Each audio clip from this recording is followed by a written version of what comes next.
The Cincinnati Bengals have wrapped up training camp 2025, and the to-do list as they figure out their roster are set for the preseason finale.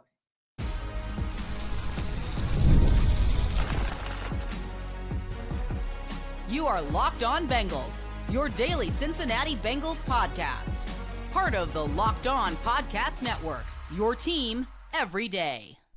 What up, Bengals fans, and welcome to another episode of the Locked On Bengals podcast, part of the Locked On Podcast Network, your team every day. I'm Jake Liscow, he's James Rapien, and we've been bringing you that expert analysis you're looking for on your Cincinnati Bengals here on Locked On Bengals since 2016. We're on YouTube, we're everywhere you get your podcast, and if you're not already an everydayer, you can hit that subscribe button on any of those platforms to make sure you don't miss an episode as we're gearing up for the 2025 season. Shout out to you if you're already an everydayer. Shout out to all of you who make Locked On Bengals your first listen. Today, James, we dive into the end of training camp and where things stand as the Bengals head into their preseason finale in terms of some of the roster battles that are outstanding, some of the injuries that we're monitoring heading into the regular season.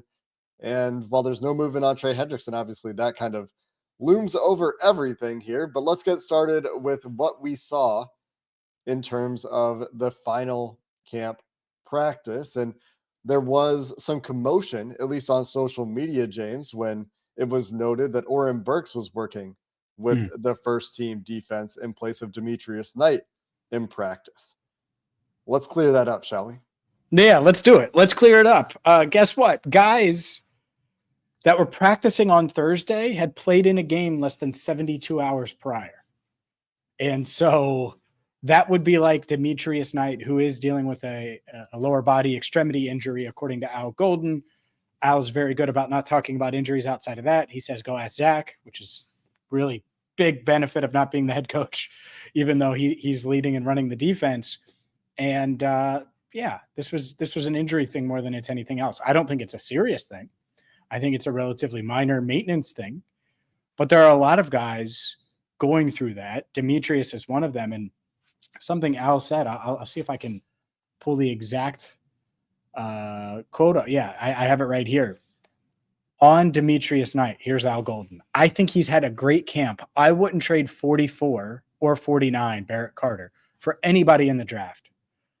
And he talks about how they're growing and how they have the physical gifts and loves how they're attacking it. And so there has been a lot of talk about Demetrius Knight and getting demoted and all these things. And could it happen? Maybe it does, Jake. But that is not the sense here at Paycor Stadium right now. And this is very much a big there are plenty of believers in this building at Demetrius Knight and him helping them right away. And I still think he's going to be their week one starter. Yeah, I think it just tells you that Oren Burks maybe is the next guy up for whatever packages are running in that setting. I think you're going to see all four of these linebackers play. We've seen that pretty consistently throughout training camp. We've seen packages that will feature Barrett Carter, that will feature Oren Burks. They're going to use these defenders in a very versatile manner.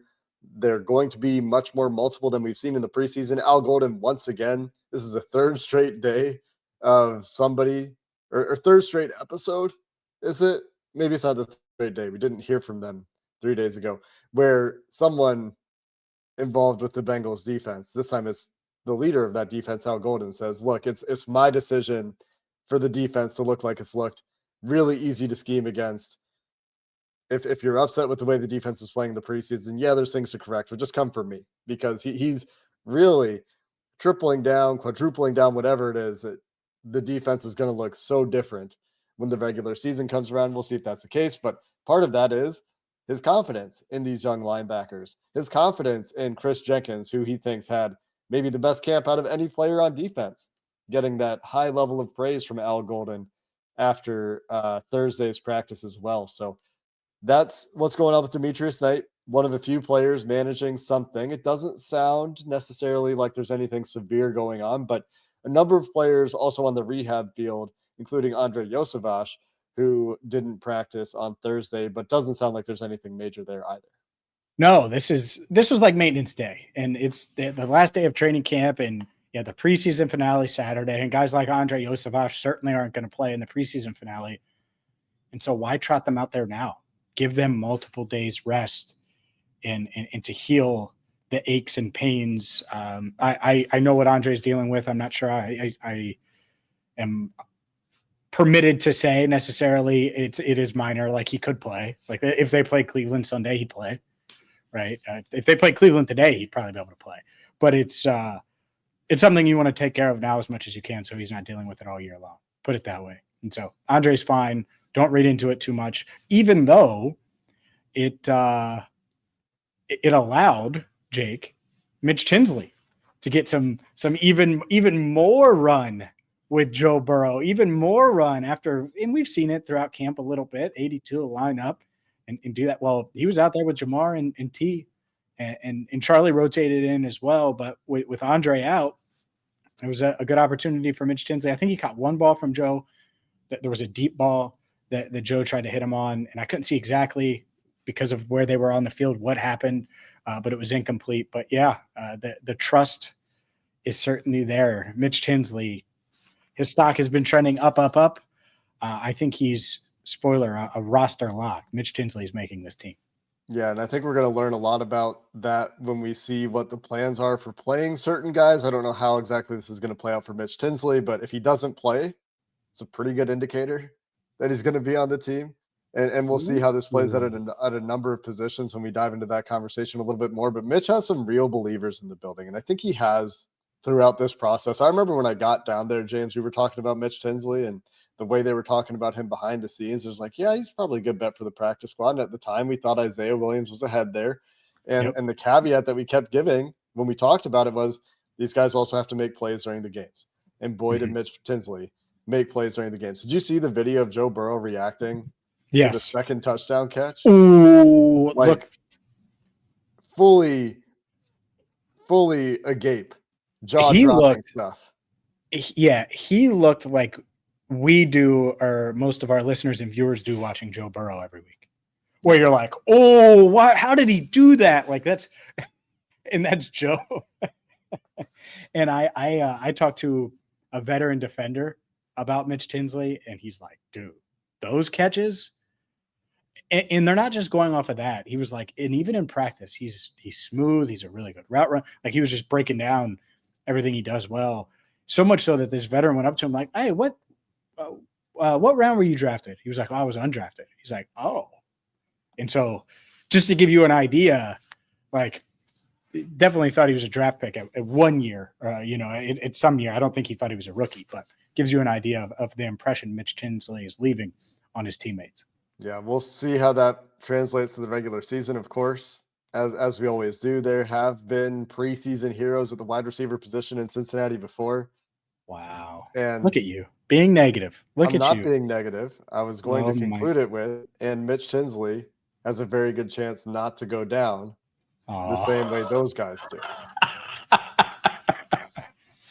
Jumping to conclusions there, James. You got me. Oh, yeah. You backpedal so fast that Al Golden's going to be eyeing you for practice squad corner. No idea what you're talking about. Paul Dana Jr. also had a list of guys on the rehab field. I'm sure you did as well, James. I'm just looking at the tweet that I am seeing. That is a good summary of this. Lucas Patrick, Cody Ford, Miles Murphy, Andre Yosavash, DJ Turner on the rehab field. Miles Murphy did not participate in practice, along with obviously Trey Hendrickson. Yep. That's it. Yeah. And Lucas Patrick, Cody Ford were like going through like full individual stuff. Like, again, maintenance more than anything for those two guys. Miles, I think he's going to be fine as well. But you want to get these guys right. I'll mention this. He was like, we haven't had a defensive front that was the same for 2 days. It's been changing day in and day out. BJ Hill was back next to TJ Slayton, which was good to see, especially because we know we're not going to see either guy on Saturday. So overall, I think things outside of Cordell are pretty manageable, knock on wood, injury-wise. And we will see how some of these position battles play out with the healthy players that are still competing for roster spots. A big one is Matt Lee working with the 2s and 11s all day in practice on Thursday. So it's probably safe to assume we're going to see a lot of Matt Lee coming up on Saturday as he looks to solidify his roster spot. But outside of that, a number of roster spots that will feature competition that go into this final preseason game. Let's hit on what's up for grabs coming up next. You know what's up for grabs for me? Yahoo Fantasy. It's very, very simple with Yahoo Fantasy. A fantasy title's up for grabs, and this episode is presented by Yahoo Fantasy. And this year, like every year, I'm participating in Yahoo Fantasy, and you should too, whether you're a first-timer or a veteran making your millionth league. I love Yahoo Fantasy. My longest running fantasy league has been in Yahoo the entire time. It's a PPR league. It's 10 team, and I love it because a lot of these other leagues, well, they're different. They're unique. They're 12 team. They're best ball. They're all these other things. Well, Yahoo Fantasy is offering a new way to play, and to celebrate 28 years of fantasy football greatness, take advantage of 28 big new features over 28 days throughout August. And they just dropped Yahoo Fantasy Guillotine Leagues. It's a killer new way to play fantasy football on Yahoo, where the lowest scoring team gets eliminated each week until there's one team left standing. I haven't played in a Guillotine League yet. That's changing this year with Yahoo Fantasy. And if you're more into the classics, you can still play head-to-head private leagues, join a public league. Stay tuned for more killer announcements and start playing Yahoo Fantasy Football now at yahoofantasy.com/LockedOnNFL. All right, Jake, let's get to some of these battles. And I was thinking about it today. Like there are some battles. I was expecting a wide receiver battle to be there. I don't think there is. Isaiah Williams got a touchdown from Joe Burrow, but I don't really see a path. A touchdown from Joe Burrow on Thursday, deep one to end practice. I don't really see a path to him making it. I just, it's tough with the six receivers there.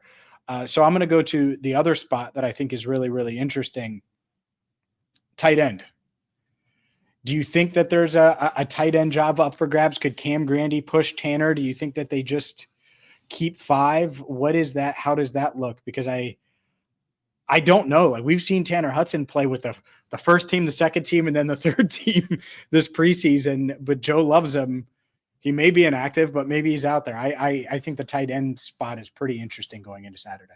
I think there's four right now. I think Tanner Hudson is on the team to me as of today, unless he's really being dangled out there as trade bait. And we've seen a lot of those late pick swap trades in the NFL in the last couple of days.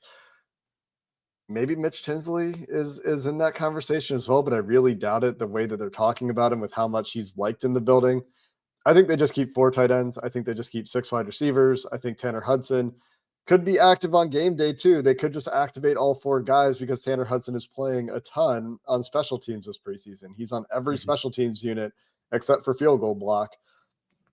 I think that means you're going to see if they're happy with the way he's playing on those special teams units, Tanner Hudson active on game day. On offense, James, I really don't see very many spots up for grabs, period.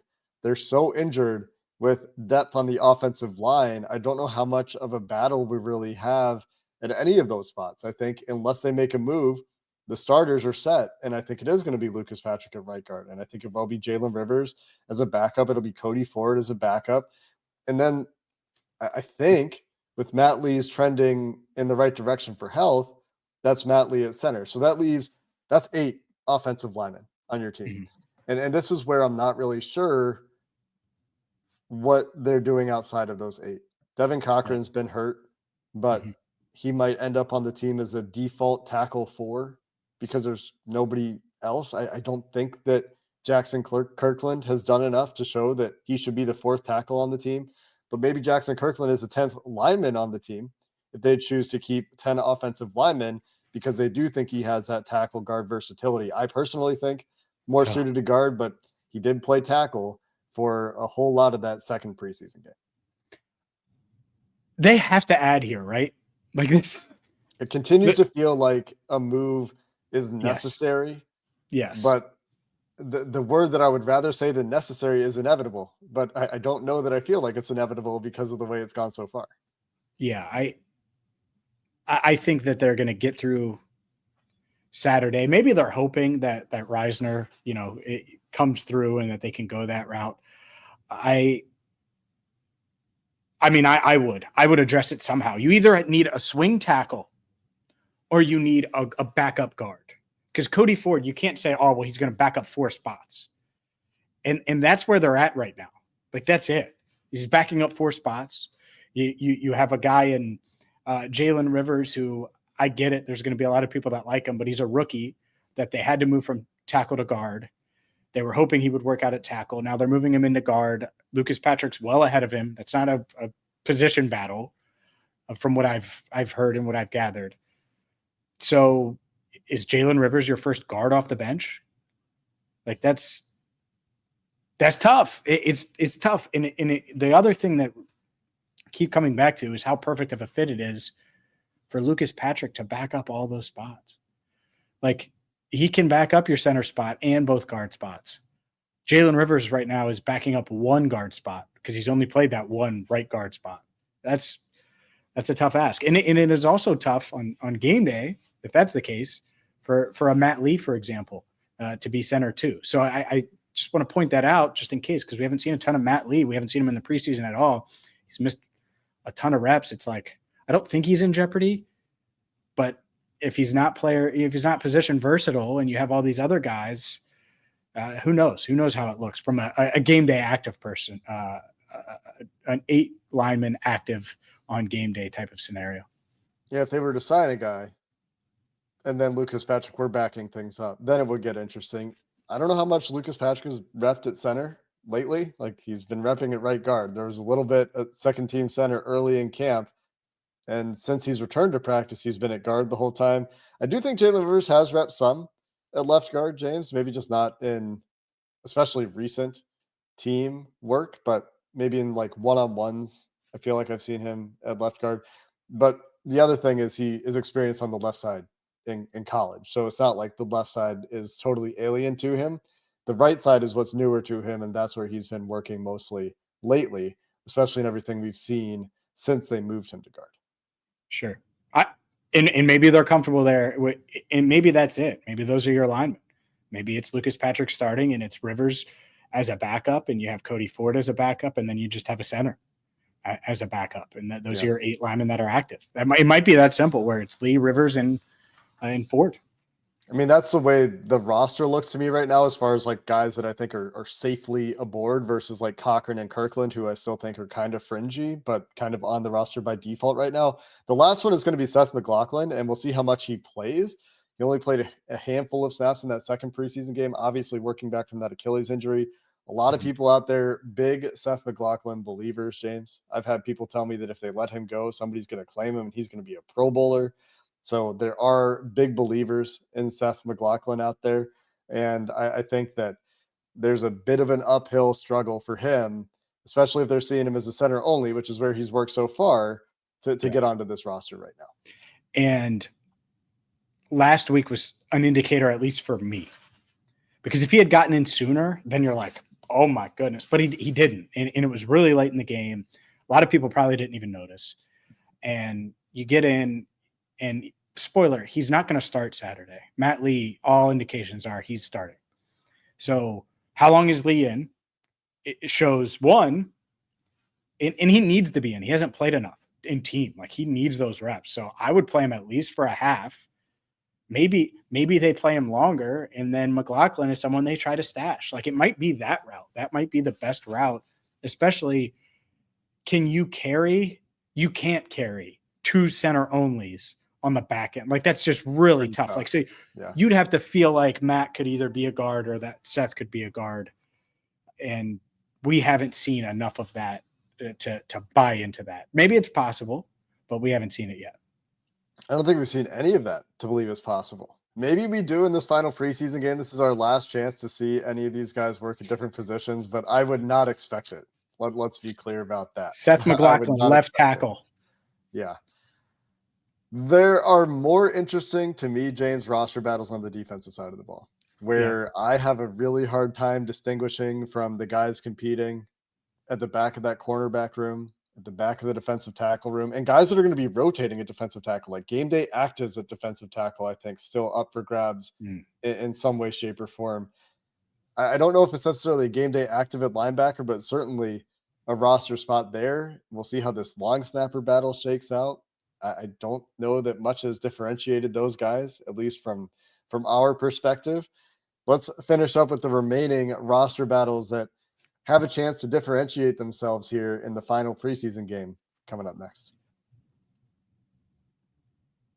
This episode is brought to you by BetterHelp.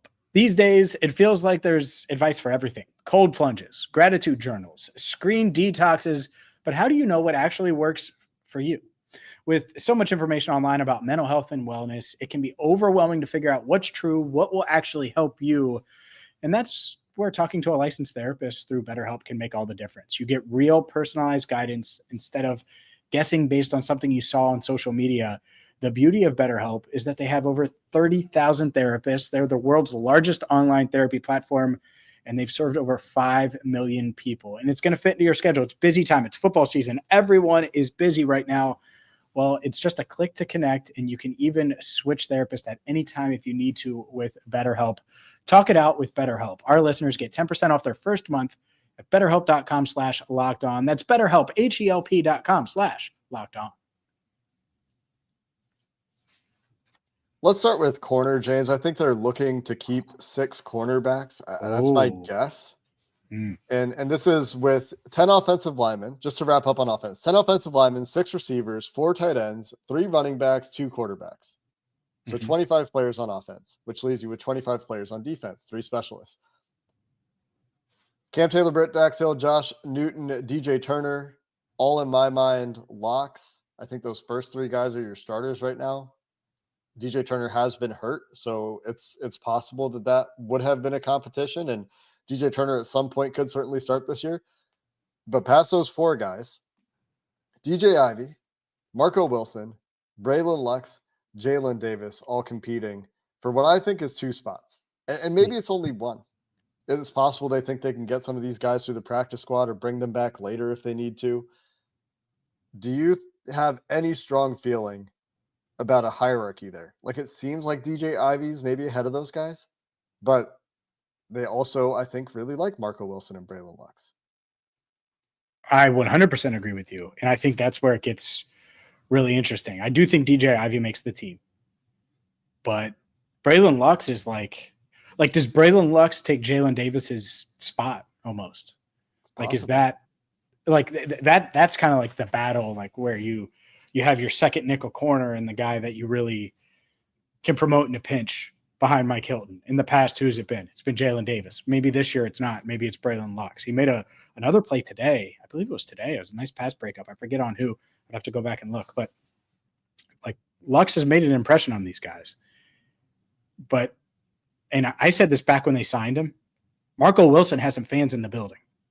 There are some believers in Marco Wilson. He's had some good stretches during camp as well. And so how that shakes out, it's really interesting. And the back end like that, like DJ Ivey's value on special teams, it's part of why I think he's going to make it is because he's proven there. They like his traits, and he has given up some plays in the preseason. I've been surprised because I thought he's had a pretty solid camp overall. But I think Ivey's the one that stands out as he's probably active. And that's the other thing with Saturday, real quick, while I'm thinking about it. A lot of these guys will be dressed. That doesn't mean they're going to get in. There'll be more than like 30 players dressed, but that does not mean that they're going to go in and play. And so I would expect DJ Ivey to dress, but how much he plays will be interesting. I would get him out there and let him play.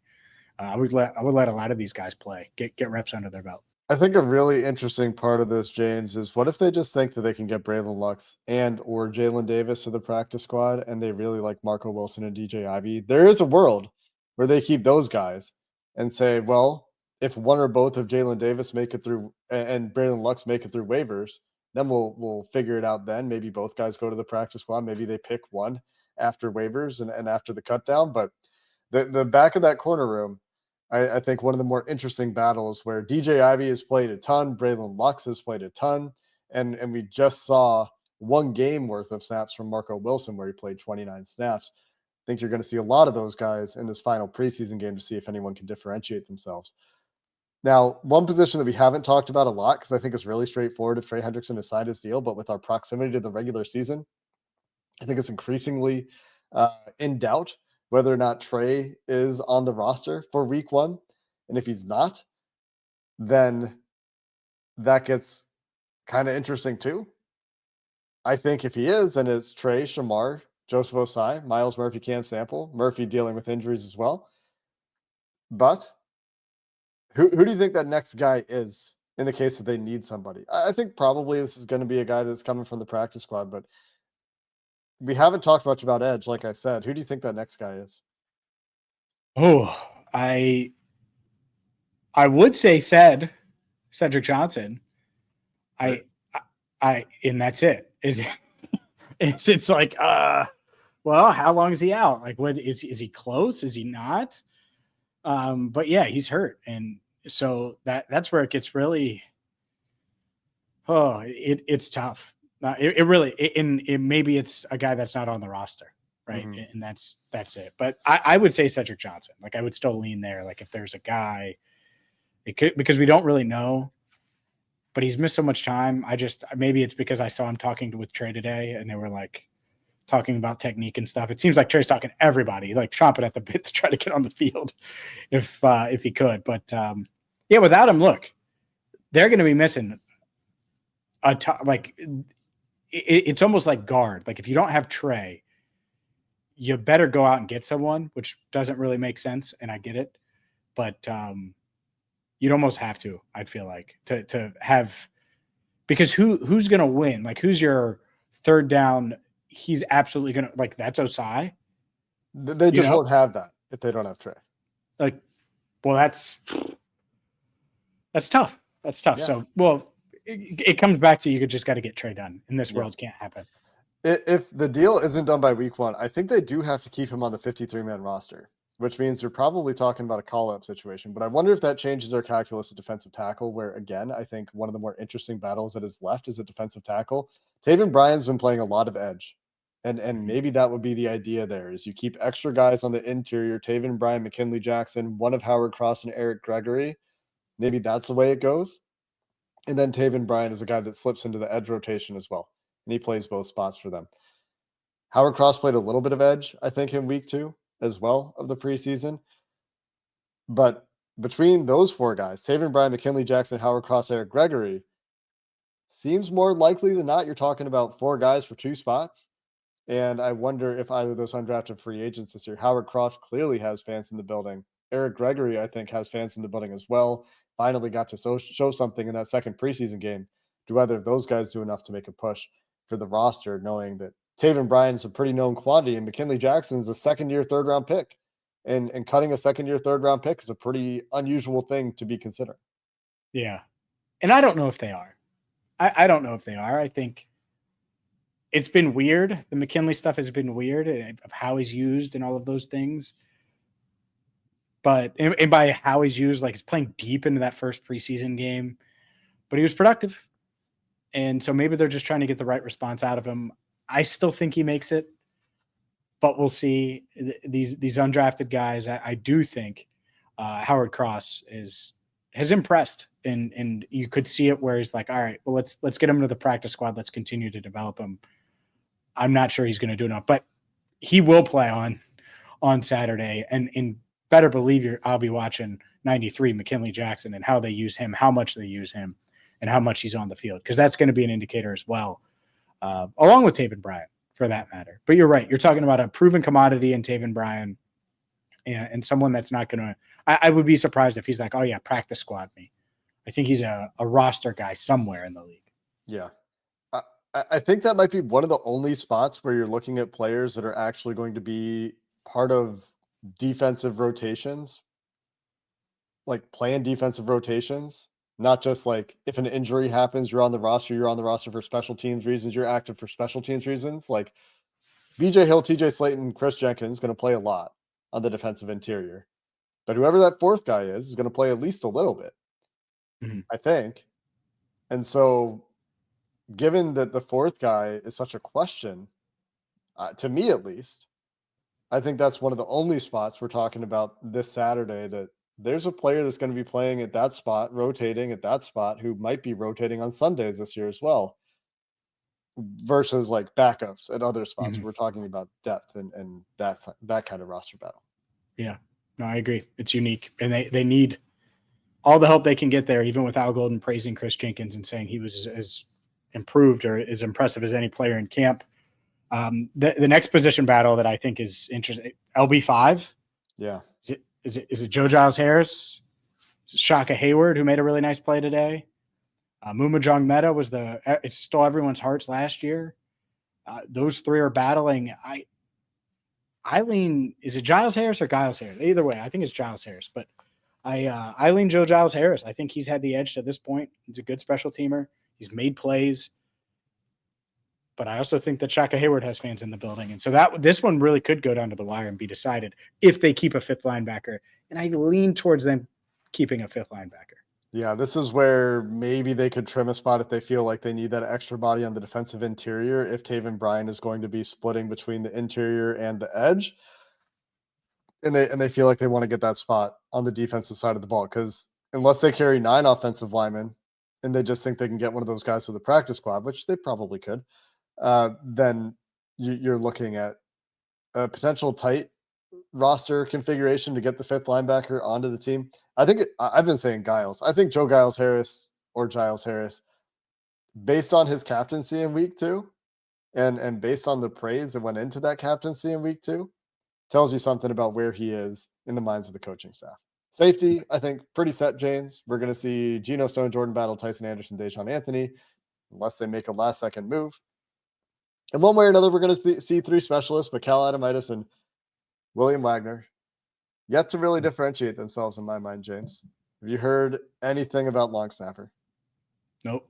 All right. We'll see. That's the one that's really interesting. You don't want to talk about long snapper. You don't want to do it. You don't want to. There's nothing to say. We'll see who they keep at long snapper. We are not long snapper specialists. Ryan Rico recently did an interview where he talked about how he and Evan McPherson have really tried to hone in on the operation this year, and that's been a big focus of things from a special teams perspective. If you're interested in special teams, you can go check out what Ryan Rico had to say. That video's out there somewhere. But a lot of these defensive battles going to be really interesting, and if you don't see guys playing, like if Tanner Hudson doesn't play, and if Mitch Tinsley doesn't play, and if maybe Taven Bryan doesn't play, and it's not because of injury-related reasons, it's probably a pretty good sign they're on the team. And if they do play, then those are some potentially really interesting guys to watch as they're potentially battling for roster spots. A lot of times that preseason, that final game of the preseason, is a lot of guys that are going to be practice squatters or playing to put stuff on tape, and they play a ton of football as these teams are using, in reality, very trimmed rosters because none of their 53-man, 45-man game day active guys are playing. Nope. And that's how it should be. There's going to be plenty to cover, and we'll be back after the game Saturday to cover it. So maybe Desmond Ridder throws 3,200 touchdowns. If he does, we'll be able to cover it. 3,200. If he throws 3,200 touchdowns, Jake, he's making the roster. There's the take. Bold. 3,200. That's the number, Des. Come on, They don't call him hot take James for nothing. That's going to do it for this episode of the Locked On Bengals podcast. Until next time, thanks for listening. Hoo day, and have a good one.